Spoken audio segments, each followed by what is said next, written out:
नमस्कार दोस्तों, स्वागत है आपका MLS न्यूज हिंदी में। तो दोस्तों, जैसा कि हमने आपको पिछले वीडियो में बताया कि यूक्रेन और रशिया के बीच में बहुत ही ज्यादा तनातनी बनी हुई है। साथ में नाटो के जो देश हैं वो भी बीच में कूद पड़े हैं और इसकी वजह से अमेरिका और रशिया के बीच में बहुत ही जबरदस्त टकराव की स्थिति चल रही है। और माना जा रहा है कि अगले 2 से 3 दिनों में अमेरिकन जंगी बेड़ा ब्लैक सी में पहुंच जाएगा, जो कि रशिया के बहुत ही करीब है। और साथ ही आपको बता दें कि यहाँ पर रशिया पूरी तरह से अपनी तैयारी को करने में लगा हुआ है और आज रशिया की कोई भी ट्रेन ऐसी नहीं है जिस पर युद्ध का साजो सामान ना जा रहा हो, हथियार ना जा रहे हो। आज रशिया पूरी तरह से अपने बॉर्डर पर, यूक्रेन के बॉर्डर पर अपनी आर्टिलरी, मशीन गन्स और अपनी आर्मी को लगाने में लगा हुआ है। और ये काफी हद तक माना जा रहा है कि रशिया पूरी तरह से चाहता है कि वह यूक्रेन पर कब्जा करके ही रहेगा। और एक तरह से माना जाए तो रशिया ने पूरी तरह से यूक्रेन को घेर लिया है। आपको बता दें कि क्रीमिया पर 2014 में रशिया ने कब्जा किया था और वहां पर रूस के करीब 40 से 50 हजार सैनिकों को लगाया गया था। और इस समय रशिया पूरी तरह से अपनी न्यूक्लियर मिसाइल, रडार और कई सारे सिस्टम्स को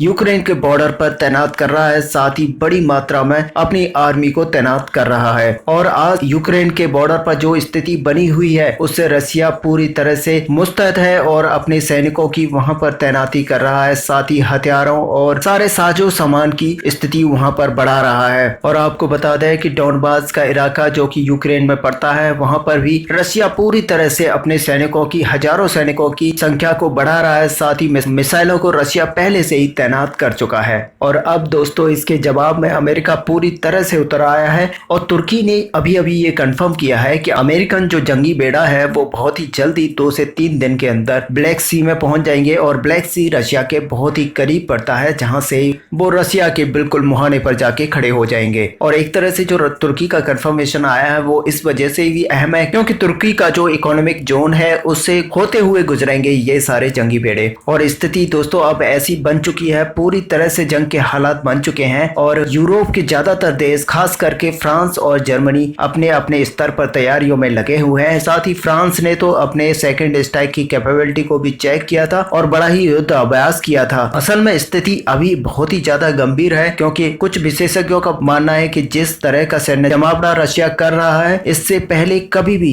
रशिया ने इस तरह का सैन्य जमावड़ा नहीं लगाया है। और जब 2014 में क्रीमिया को कब्जाया था तब भी रशिया ने इतने ज्यादा सैनिकों को तैनात नहीं किया था। लेकिन इस बार जो सैनिकों की तैनाती की गई है वो बड़ी ही भारी संख्या में तैनाती की गई है। और जो रूसी राजनयिकों का अब जो बयान निकल कर आ रहे हैं वो एक तरह से आग में घी डालने वाले बयान माने जा रहे हैं। और एक तरह से रूसी राजनयिकों का कहना है कि मॉस्को पहले कार्रवाई नहीं करेगा और अगर यूक्रेन ने किसी भी तरह की कोई कार्रवाई की तो फिर रशिया उसको नहीं छोड़ेगा। और इसके साथ में ही अमेरिका की बयानबाजी भी निकल कर आ रही है और अमेरिका का कहना है कि रूस ने अगर कोई भी आक्रामक कार्रवाई की तो फिर नतीजे भुगतने के लिए रूस को तैयार रहना होगा। और जो यूक्रेन है वो नाटो में शामिल होने के लिए जो एप्लीकेशन उसकी चल रही थी उसको भी फास्ट फॉरवर्ड कर दिया गया है। अमेरिका इसके समर्थन में खुलकर सामने आ गया है और साथ ही फ्रांस भी उसके साथ ही समर्थन में सामने आया है। और फ्रांस का कहना है कि यूक्रेन को जल्द से जल्द नाटो में शामिल किया जाए। और उधर नाटो वाली बात से रूस और ज्यादा भड़का हुआ है क्योंकि अगर नाटो में यूक्रेन अगर शामिल होता है तो फिर रशिया के लिए ये स्थिति डू और डाई वाली हो जाएगी क्योंकि नाटो में यूक्रेन को शामिल होते ही नाटो उसके मुहाने पर जाके खड़ा हो जाएगा, जिससे रशिया के लिए और ज्यादा दिक्कत हो जाएगी क्योंकि एक तरह से नाटो रूस के दरवाजे पर आके बैठ जाएगा और फिर जो स्थिति होगी वो किसी भी तरह से रशिया के हक में नहीं होगी। और अब दोस्तों ऐसा लगता है कि पूरा यूरोप एक बारूद के ढेर पर बैठा हुआ है